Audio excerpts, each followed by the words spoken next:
Hello मेरे प्रिय छात्र एवं छात्राओं, आज हम इसमें आपको बताएंगे कक्षा 10वीं क्षितिज भाग 2 का पाठ 8 ऋतुराज द्वारा जो कन्यादान पाठ लिखा गया है, इसका संदर्भ प्रसंग और इसमें हम व्याख्या बताएंगे। चलिए इसका हम पहले कविता देखते हैं कि कितना प्रामाणिक था उसका दुख, लड़की को दान में देते वक्त, जैसे वही उसकी अंतिम पूंजी हो। लड़की अभी सयानी नहीं थी, अभी इतनी भोली सरल थी कि उसे सुख का आभास तो होता था, लेकिन दुख बाँचना नहीं आता था। पाठिका थी वह धुंधले प्रकाश की, कुछ तुकों और कुछ लयबद्ध पंक्तियों की। तो ये हमारी कविता है। अब हम इसमें कुछ देखेंगे जो हमारे कठिन शब्द हैं, कठिन शब्दों के अर्थ हम इसमें देखेंगे। जैसे प्रामाणिक अर्थ होता है प्रमाणों से सिद्ध, यानी कि जिसका कोई साक्ष्य हो। पूंजी का अर्थ होता है धन या पैसा रुपया। सयानी का यहाँ अर्थ है बड़ी, यानी कि अभी वह बड़ी नहीं थी, सयानी नहीं थी। आभास यानी कि एहसास जिसको कि वह करती हो। हल्का अनुभव यानी कि जिसे वह अच्छे से अनुभव नहीं कर पाती थी, हल्का हल्का अनुभव करने लायक थी। पाठिका पढ़ने वाली। बाँचना का अर्थ होता है पढ़ना। लयबद्ध का अर्थ होता है स्वर ताल लय में बंधी हुई कोई कविता। तो अब हम इसका यहाँ पे इसके पहले हम देखेंगे, व्याख्या के पहले संदर्भ हम देखेंगे। तो इसके संदर्भ में यहाँ पे हो जाएगा हमारा कि प्रस्तुत पद्यांश हमारी हिंदी कक्षा 10 के क्षितिज भाग 2 के कन्यादान पाठ से लिया गया है, जिसके कवि हैं ऋतुराज जी। तो ये हमारा हो जाएगा यहाँ पे इसका संदर्भ। इसके बाद हम इसमें फिर देखेंगे प्रसंग देखेंगे। तो प्रसंग में हो जाएगा कि प्रस्तुत पंक्ति में एक माँ अपनी बेटी को विदा करते समय वह कष्टों को जो एहसास कर रही है उसको इसमें बताया गया है। अब इसका यहाँ पे व्याख्या हो जाएगा कि कवि कहते हैं कि कन्यादान करते समय माँ के दिल पर क्या गुजरती है, यह तो सामान्य रूप से सभी समझ सकते हैं। लाड़ प्यार से पाली गई बेटी माँ के हृदय के इतने करीब होती है कि उसे सदा अपने आंचल के नीचे छुपा रखने का मन करता है। इसमें कवि कहते हैं कि जब माँ अपनी बेटी का कन्यादान करती है तो उसे इतना दर्द होता है कि वह इतने लाड़ प्यार से अपने बेटी को पाली है और अपने आंचल में छुपा के रखी थी, लेकिन आज वह दर्द उसके मन में किस प्रकार से सामने आ रहा है। किंतु माँ होने के नाते वह ऐसा नहीं कर सकती है। समाज की परंपराओं को निभाती हुई माँ बेटी का विवाह कर देती है। तो इस प्रकार से उसे दर्द तो होता है, लेकिन इसके बावजूद भी वह अपने पास नहीं रख पाती है, क्योंकि समाज की कुछ ऐसे परंपराएं हैं जो कि बेटी को ससुराल भेजा ही जाता है। कन्यादान शब्द से ही कन्या होने का और वह भी कम उम्र में भोली भाली बेटी होने का पता चलता है। यानी जैसे कन्या का मतलब जब छोटी की उम्र की लड़कियां होती हैं, तब भारतीय समाज में कन्यादान पुण्य का कर्म माना जाता है। यहाँ कवि ने बेटी को माँ की अंतिम पूंजी के रूप में चित्रित किया है। जो एक बेटी होती है तो माँ के लिए एक अंतिम पूंजी की तरह हुआ होती है।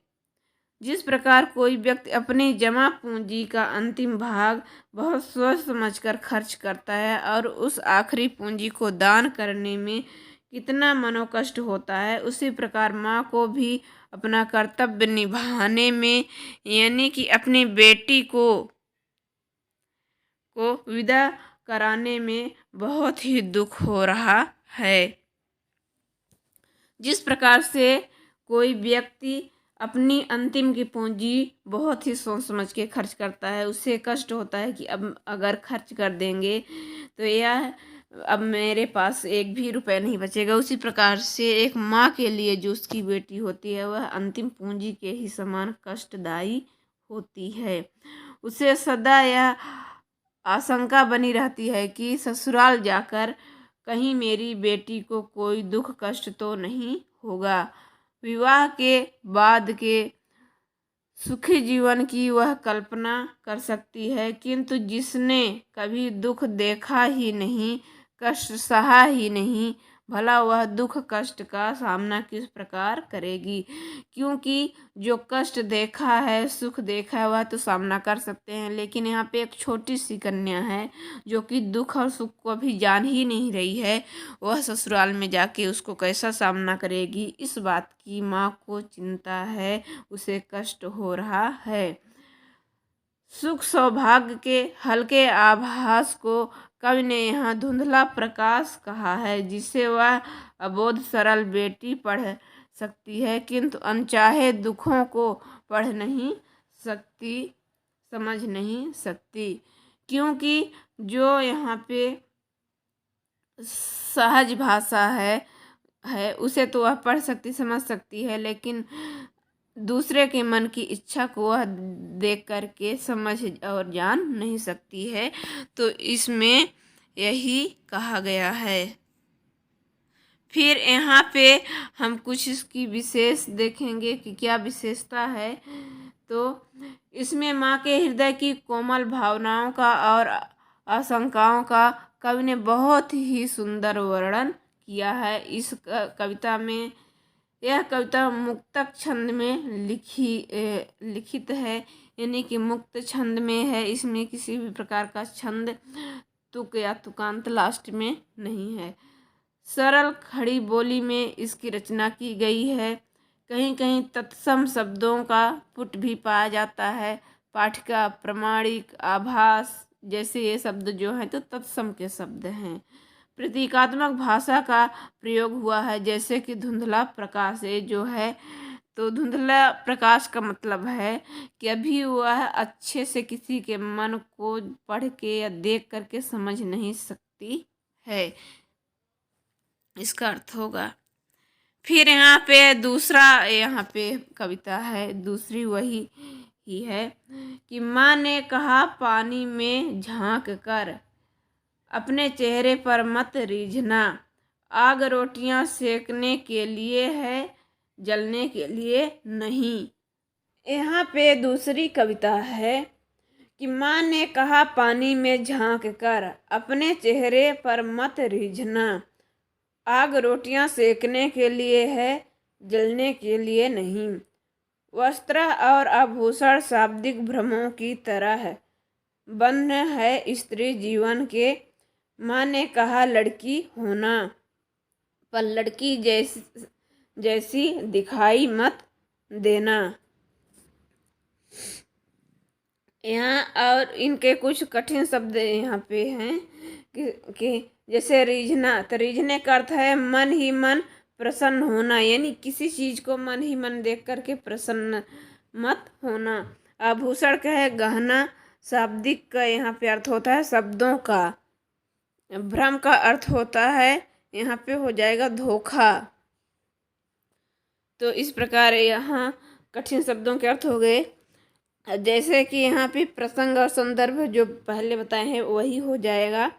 इसका चलिए हम यहाँ पे देख लेते हैं व्याख्या। तो इसका व्याख्या हो जाएगा, अर्थ हो जाएगा कि माँ अपनी भोली सरल बेटी से कहती है कि पानी में देखकर अपने रूप सौंदर्य पर कभी मत रीझना, यानी कि कभी मत खुश होना, प्रसन्न होना। पानी में देखने का तात्पर्य यहाँ अपने प्रतिबिंब से है, चाहे वह जल में हो या दर्पण में। क्योंकि हमारा चेहरा साफ स्वच्छ पानी में भी अगर हम देखते हैं तो दिखता है, और शीशे में भी देखते हैं तो भी दिखता है। नव यौवन का रूप सौंदर्य युवतियों को बरबस अपने को अति सुंदरी बनाने पर विवश कर देता है। माँ तभी अपनी बेटी को पहली सीख यही देती है कि रूप सौंदर्य अस्थायी नहीं है, अतः अपने रूप सौंदर्य पर मिथ्या गर्व करना मूर्खता है, क्योंकि यह नश्वर है।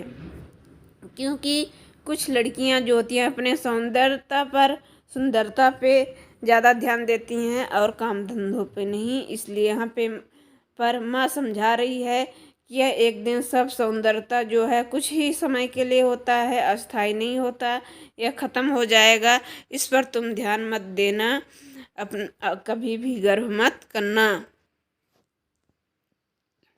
प्रत्येक घर में आग का उपयोग खाना बनाने के लिए होता है, किंतु दहेज के लालची लोग आजकल नई नवेली दुल्हन को जलाने के लिए भी आग का उपयोग करते हैं। क्यों ऐसा कहीं है? क्योंकि यहाँ पे जो है तो आग तो होता है खाना बनाने के लिए, लेकिन ऐसे भी समाज में कुछ लोग पाए गए हैं जो कि यहाँ अगर दहेज उसे नहीं दिया जाता है तो नई नवेली दुल्हन को आग के हवाले वह कर देते हैं, जला देते हैं। इस प्रकार भविष्य में किसी प्रकार होने वाली दुर्घटना से बचने के लिए माँ बेटी को पहले ही सचेत कर देती है। अब माँ उसे तीसरी सीख देती है कि लड़कियाँ सदा से ही कपड़े गहने को अधिक महत्व देती हैं, किंतु नारी जीवन के ये बंधन हैं। कवि कहते हैं कि नए नए कपड़े गहने दिलाकर पुरुष अपनी पत्नी को बंधन में बांध लेते हैं। माँ का यहाँ भी बेटी को सचेत करती है। यहाँ भी बेटी माँ एक अपनी बेटी को सचेत करती है कि बहुत से पुरुष होते हैं कपड़े और गहने दे करके अपनी औरतों को अपने बस में कर लेते हैं, जैसा कहते हैं वैसा करती हैं, लेकिन ऐसा मत करना, ये सब बंधन के ही होते हैं। चौथी यहाँ अंतिम सीख यह है माँ की कि लड़की होना बुराई नहीं है, किंतु लड़की जैसी कमज़ोर असहाय दिखाई देना मूर्खता है। यानी लड़की होना तुम्हारे लिए अच्छी बात है, ये कोई मूर्खता नहीं है, लेकिन लड़कियों के जैसे कमज़ोर बन कर के रहना ये मूर्खता है। तुम्हें कमज़ोर बन के नहीं रहना है। आवश्यकता पड़ने पर लड़की को अपनी स्वाभाविक कोमलता, लज्जा आदि को परे हटाकर दृढ़ता से अपनी बात कहनी चाहिए। किसी भी लड़की को अन्याय अत्याचार सहन नहीं करना चाहिए, अन्याय का सदा विरोध करना चाहिए, इसी में लड़कियों की भलाई है। तो चौथी सीख माँ देती है अपनी बेटी को विदा करते समय कि अगर तुम्हारे ऊपर कोई अन्याय करे, अत्याचार करे, तो तुम उसको लड़की समझ के मत सहना, बल्कि उसका विरोध करना उसी में तुम्हारी भलाई होगी, अन्यथा तुम्हें लोग तुम्हारे ऊपर अत्याचार करेंगे। तो इस पाठ से बहुत ही अच्छी लड़कियों के लिए सीख है।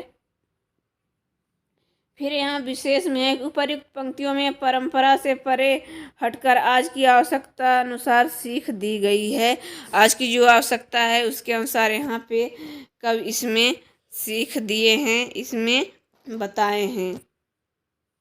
दूसरा है अपने को कमज़ोर यहाँ पे होगा, कमज़ोर ना समझने की सीख देकर माँ ने पारंपरिक समाज के प्रति आघात किया है। जैसे पहले के लोग होते थे कि भले बेटी की जान चली जाए, लेकिन बेटी को घर में ही रहना है, घर के काम ही करना है, बड़े लोगों की आज्ञा ही मानना है, इस प्रकार की माँ वहाँ पे समझाती थी। लेकिन आज के परंपरा में वो मानना एकदम से मूर्खता भरी बात होगी।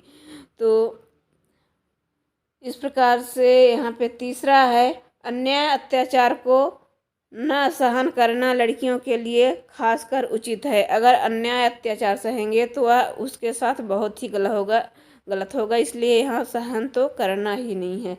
कवि ने तत्सम तद्भव शब्दों का उचित प्रयोग भी बीच बीच में इसमें किए हैं, और जो अंतिम दो पंक्तियों में यहाँ पे विरोधाभास अलंकार है। तो इस प्रकार से हमारे इसको वीडियो को, चैनल को सब्सक्राइब करें लाल बटन दबा करके, बेल आइकन आल पे दबा दें जाके, ताकि जब भी हम नया वीडियो डालें तो आप तक सबसे पहले पहुंचे। और चैनल और इधर वीडियो को लाइक कर दें। जो भी कमेंट में पूछना हो तो उसको यहाँ पे कमेंट करें। प्रश्न है, आपके विचार से माँ ने ऐसा क्यों कहा कि लड़की होना पर लड़की जैसी मत दिखाई देना? तो ऐसा इन्होंने क्यों कहा है?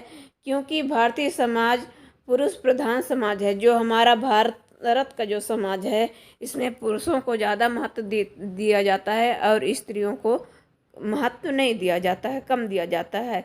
यहाँ की समाज व्यवस्था द्वारा स्त्रियों के लिए आचरण संबंधी प्रतिमान गढ़ लिए जाते हैं, जो आदर्श की डोरी में बंधे होते हैं। लड़की की कोमलता, सुंदरता व भावुकता को उसकी कमजोरी कहा जाता है। इसलिए इन आदर्शों को त्याग कर लड़की की माने लड़की को लड़की जैसे ना दिखाई देने को कहा है। क्योंकि हमारे भारत के समाज में पुरुषों को ज़्यादा महत्व दिया जाता है, लेकिन औरतों को, स्त्रियों को एक कोमल, सुंदर एवं उन्हें भावुकता का रूप समझा जाता है। उन्हें हम जैसा चाहेंगे वैसा रख सकते हैं, वह हमारे लिए सब कुछ करेगी। तो इसलिए यहाँ पे माँ ने कहा है कि तुम लड़कियों को जैसा अगर चुपचाप बन के रहोगी तो तुमको लोग बाग दबा करके रखेंगे। इसलिए तुम लड़की हो, लेकिन लड़कियों के जैसे तुम्हें नहीं रहना है। अगर जो गलती करेंगे तो उसमें तुमको अपना हक के लिए लड़ाई भी करना है। फिर यहाँ पे दूसरा है हमारा, आग रोटियां सेकने के लिए हैं, जलने के लिए नहीं।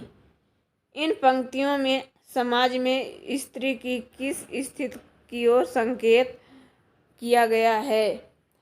तो इसमें जैसे पहला है का हो जाएगा कि समाज में स्त्री का कोई महत्व नहीं है। कदम कदम पर उसका शोषण और अधिकारों का दमन हो रहा है। दहेज के लिए प्रताड़ित किया जाता है और जिंदा जला दिया जाता है।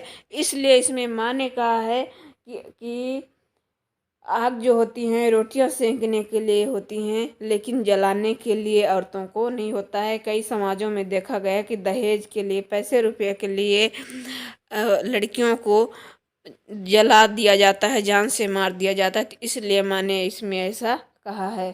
फिर यहाँ का है कि माँ ने रोटी को सचेत करना क्यों जरूरी समझा? यहाँ है, माँ ने बेटी को सचेत करना क्यों समझा? क्योंकि माँ ने बेटी को सचेत करना इसलिए जरूरी समझा ताकि वह अपने अधिकारों और कर्तव्यों का भली प्रकार पहचान सके, उसे अच्छे बुरे का पता चल सके कि उसे क्या अच्छा करना है, क्या नहीं, उसका कर्तव्य क्या है और उसका अधिकार क्या है। इसलिए उसने अपनी एक माँ अपनी बेटी को सचेत की। तीसरा प्रश्न है हमारा कि पाठिका थी वह धुंधले प्रकाश की, कुछ तुकों और कुछ लयबद्ध पंक्तियों की। तो इससे कवि का आशय क्या है? तो इन पंक्तियों को पढ़कर लड़की की जो छवि आपके सामने उभर कर आ रही है उसे शब्दबद्ध कीजिए, यानी करना है। तो इसका हो जाएगा कि लड़की ने परिवार और समाज में स्त्री बंधन जो परंपरागत आदर्श देखे थे उन्हीं का थोड़ा बहुत अनुभव था। परंपरा के रूप में चली आ रही रीति और संस्कारों को जानने की दृष्टि से उसके जीवन का आरंभ था। वह सीधे सरल स्वभाव की लड़की थी, उसे व्यवहारिक ज्ञान बिल्कुल भी नहीं था। इसलिए उसकी माँ ने कहती है, क्योंकि वह अभी छोटी थी, ज़्यादा बड़ी भी नहीं थी, जो समाज में परंपरा चली आ रही उसी से वह परिचित थी और उसे बिल्कुल भी व्यवहारिक ज्ञान नहीं था कि असल में व्यवहारिक ज्ञान भी क्या होता है। इसलिए उन्होंने ऐसा कहा। चौथा प्रश्न है, माँ को अपनी बेटी अंतिम पूंजी क्यों लग रही थी? क्योंकि बेटी माँ के सबसे निकट और उसके सुख और दुख का जो होता है तो में हाथ बटाने वाली होती है। इसीलिए माँ को अपनी बेटी अंतिम पूंजी की तरह लग रही थी, क्योंकि बेटियां ही होती हैं जो कि माँ के साथ ज़्यादा काम धंधे करती हैं, माँ के पास ज़्यादा रहती हैं, इसलिए उसे अंतिम पूंजी के जैसा लग रहा था। जिस प्रकार से अंतिम पूंजी होती है वह जब खत्म होने लगती है तो कष्टदायी होती है, उसी प्रकार से बेटी भी जब माँ से दूर होने लगती है तो उसे कष्टदायी होती है।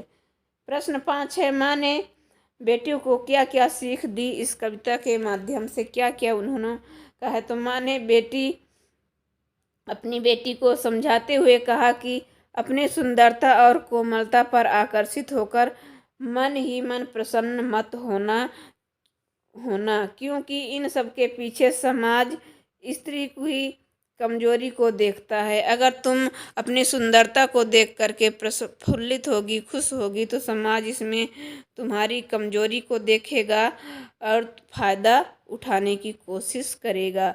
जो चीज़ जिस कार्य के लिए बनी है उसी के लिए उसका प्रयोग होना चाहिए।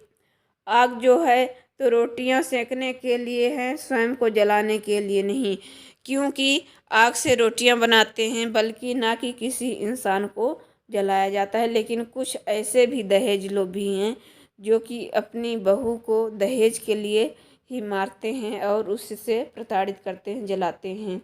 स्त्री के जीवन में कपड़े और गहने बंधन का कार्य करते हैं।